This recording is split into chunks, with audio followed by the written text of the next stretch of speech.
surgery a few days before the raid. We could have lost our lives. The following day, we lost our baby.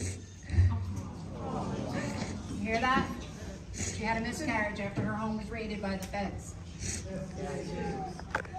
This has been an extremely difficult time for us as we attempt to recover from the horror, trauma, loss.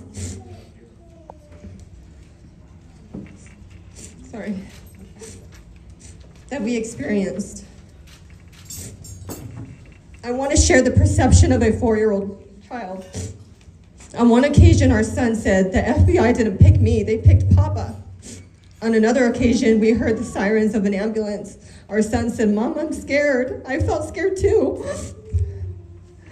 And I reached my arm back to console him. There are things that trigger us as we have to cope. None of this had to happen, but this is not over. On February 23rd, 2024, Chris was sentenced to 75 days in federal PRISON, 2 months of home detention, 2 years of probation, $2,000 of restitution.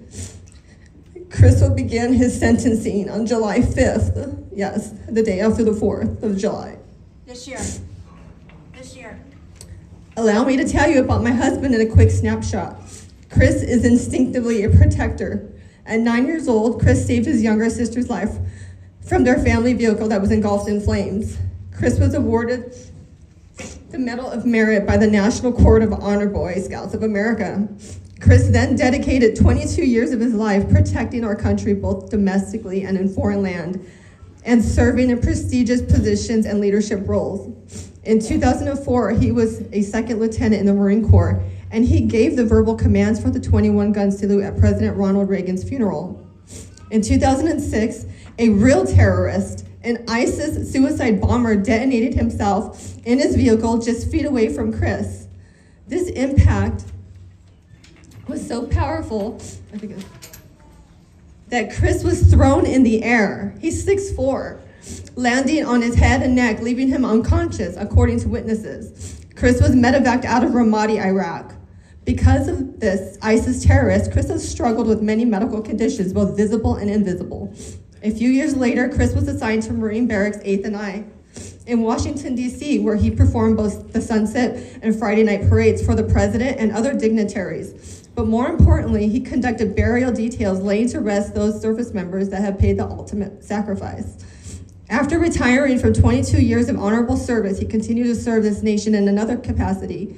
He worked for the railroad, ensuring commodities were shipped across the nation. He even worked for a company that made baby formula and nutritional products for the most vulnerable and immunocompromised people. Chris has always sought to find meaning in everything he does and to serve in some way the people of this nation and his community. Chris went to Washington, D.C. to protect people from Antifa and BLM. Chris's conduct was peaceful. He assisted somebody who we later found out was Benjamin Phillips. Later, as he walked through the open doors of the Capitol, not one time did any Capitol police officer tell him or others not to come in.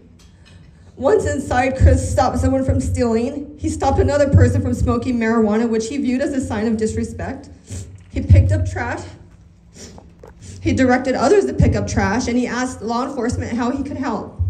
Chris never expected that the government he served and sacrificed for was setting him up and framing him as Aaron, an FBI confidential human source, was busy setting the stage and reporting to his handlers in real time.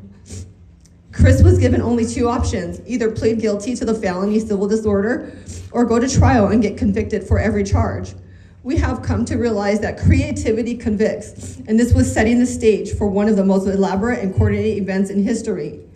I realized early on that Chris was framed, and I urge anyone who can help to please look at this case and help us get him a pardon, and everyone else that has been dragged through this corrupt, 2-tier judicial system that has been weaponized against its citizens. There is certainly so much more. If you have any questions, you guys can ask us after. Thank you.